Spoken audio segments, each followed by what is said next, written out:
Hello everybody, it's the Tabletop Tyrant, and today we're going to be talking about the Orcs and Goblins introduction into their army book. Normally we do the little tidbit of lore to get you hooked, and then we'll talk about the units and breakdowns next week. This has a lot of unit entries, so it'll be broken down between two parts, and today is only the introduction. We will cover more lore after I get through the basic founding armies that will be in the Old World. So without further ado, let's continue. Orcs and Goblins. What are they? Why should you look into playing them? Straight up, Orcs and Goblins allow for a very quirky but yet versatile way to play. If you focus more on the hobby aspect, you get tons of minis to paint, which keeps the painting from getting a little bit boring, if you know what I mean. No one likes sitting there painting the 100th Chaos Warrior for the next regiment or the 80th Marauder. But with Orcs and Goblins, you can go as easy from painting an Orc boy to a Savage Orc boy to a giant spider to a troll to a river troll to a goblin and then bounce to a night goblin. And then that's not even including any of the Mangler squigs. Tons and tons of stuff, from war machines to monsters infantry to boar riding orcs. The sky is definitely the limit with this faction. So withholding the variety of the minis, let's look into their playstyle. Because they have so many different options, it really opens up a way to play your army. Say you don't like the big orcs and you just want to run goblins. You can just run goblins. You can just run orcs. And you can run night goblins with savage orcs with a little hint of a giant spider. And those all have their unique synergies and ways to play. So we talked about the minis and talked about a little bit the multiple ways to play. The lore, in my personal opinion, is some of the best. If you're familiar to the setting, orcs believe might makes right, so they tend to handle all their disputes with straight up combat. They don't even escalate. Boy, that escalated quickly.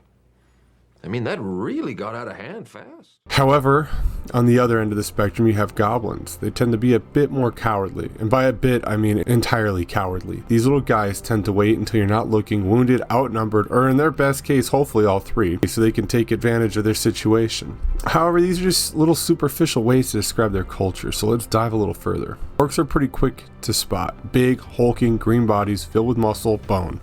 There's also something that could pass for its brain, but let's not give them too much credit. Their hairless body is as tall as a man, but they are substantially broader. They are also known to have thick brow ridges that can conceal some of their glowing red eyes. It's said that their eyes glow red to show their rage. However, how can any human possibly know that or understand these creatures? Orcs tend to have green skin that varies in hue based on age and climate. Orcs are known to have tunnel vision and frequently fixate on their own goals and ambitions until they get what they want. However, this should not be misconstrued as complex thoughts. Orcs are not known to be thinking past the next couple minutes. If there is no fighting to be had, it's not uncommon to see them turn amongst themselves and completely destroy themselves from the inside out. With the exception of black orcs, who are capable of seeing the bigger picture. When a group of orcs come together and form, they're called mobs. These mobs are led by the biggest and the baddest about. If you want to be in charge of your own mob, you got to challenge the current boss. If you win, you get the job. If you don't, well, let's just hope you dispatch the challenger, because orcs can be rather cruel to one another. Further out of the complexity of the orcs, there are different subsects of orcs, one of them being the savage orcs, who are a throwback to their primitive days. Another would be the black orcs, the biggest and most formidable of their kin. Unknown how they came about, whether it was by chaos dwarf sorcery or evolution, matters not, for they're here now, and the world must deal with them. Black orcs are capable of strategy, running formations, and having a complexity in thought, at least for an orc. These bad boys will maintain their war gear as well as unit cohesion, understanding that's how you get into most fights. So now that we talked about the orcs, let's move on to their cousins, the gobos. And these little guys contrast great from the big kin. However, don't let that fool you. These little dudes aren't afraid to get dirty just as long as you aren't looking. They're also quite the chatty Cathy's. Unlike orcs who barely talk or prefer not to talk, these little guys can scream and yell at annoying pitched voices. You know you have that little sibling, don't lie. Goblins are prone to extreme acts of cowardice. However, they brush that off and say they were just waiting for the right time. However, it's because of this goblin cowardice the orcs have grown numb to seeing goblins flee in combat. And because of this fleeing and cowardice, it's not uncommon to see them bullying one another. But don't let this fearful bunch think them weak, because these guys are known to be absolutely brutal to their captives and to each other. These vicious and mean-spirited goblins would prefer to attack from behind than show their hand in a one-on-one fight. Not unlike their orc kin, these little guys have their own subsect and species, known as night goblins. It is said that because they have lived so long underground and they captured dwarven holds, they can no longer stand the sunlight. The right mix of these two can create for a great and interesting dynamic on the battlefield. The orc shamans and goblin shamans have such different ideology in how they use their magic that the two end up making some great complementary spells. That is if the orc shaman can stand the gobbo long enough. As we talked about previously, although orcs and goblins make up the bulk of these belligerent and unpredictable forces, don't let it confuse you. They still have trolls, giants, big spiders that they can utilize if their WOG was able to procure any from other warbands they've conquered. The culture of the Greenskins varies from tribe to tribe. However, they are considered to be nomadic. Unless they find a particularly good patch of land, these tribes can range in size as well as what they comprise of.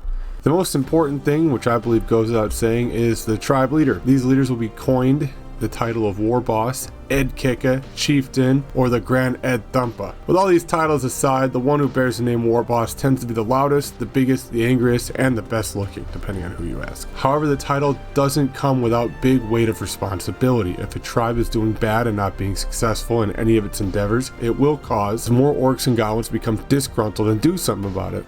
This something can be an assassination, a challenge, or worst of all, such severe infighting that the tribe breaks down and destroys itself. While we're on the topic of fighting, let's talk about the WOG. The WOG!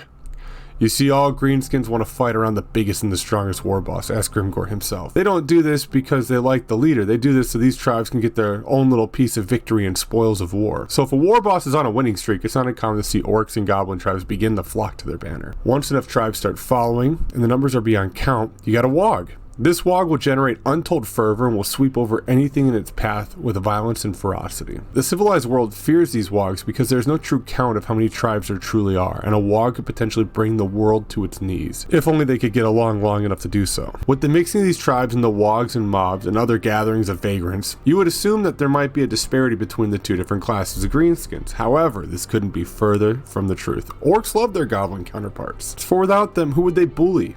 Who knows, sometimes orcs get a bit hungry on the road and you need a little snack, and that's what the goblin's for. See, orcs despise doing just about everything but fighting, so in their tribe, they need those goblins to mind the home fire and keep things moving. However, it's not entirely bleak for the goblins, and yes, it is true the smallest of them tend to be treated extremely poorly and slave-like in comparison, but don't forget that goblins are cunning creatures, and some of those goblins will learn to manipulate their larger simple boss into getting their own needs met. However, Mork have mercy on that goblin that gets caught, for you do not want that war boss's temper unleashed on you. Now I've dropped the name Mork, now I must bring up his counterpart Gork. These two are the gods that orcs pray to and worship. Gork, known to be brutal but cunning, and Mork is known to be cunning but brutal. It is also entirely possible that orcs pray to Mork and Gork on accident, thinking that one is the other. Scholars of the Empire believe that when they conduct their WOGs, it's actually a holy occurrence, and that it is believed that Gork and Mork made manifest are roaming throughout that WOG. However, no one can be certain of this. The final thing we'll cover is, where are the Greenskins? Where are the orcs? Where do they live? The simple answer is everywhere. It is said that no matter where you are, if you stray far enough from the beaten path, it wouldn't be an uncommon occurrence to end up dead by the hands of a greenskin. They are mostly known, however, for living in the Badlands. Also, the World's Edge Mountains, which once belonged to the Stunties until they had to teach them a lesson. And they're even spotted the Darklands. This realm belonged to the Chaos Dwarves, granting a little bit more validity to the Black Orc origin story. However fun this was talking about the introduction of Orcs and Goblins, today we're going to end this one, and we'll be coming back Tuesday and Wednesday where I'll break down their units and how they played on the tabletop. I hope every one of you have a wonderful day, evening, and night, and I look forward to seeing you all on Monday for Magnus the Pious. If you have any questions, comments, or concerns, or you want me to revert back to how I did the Warriors of Chaos, please let me know in the comments below. Thank you very much, and bye.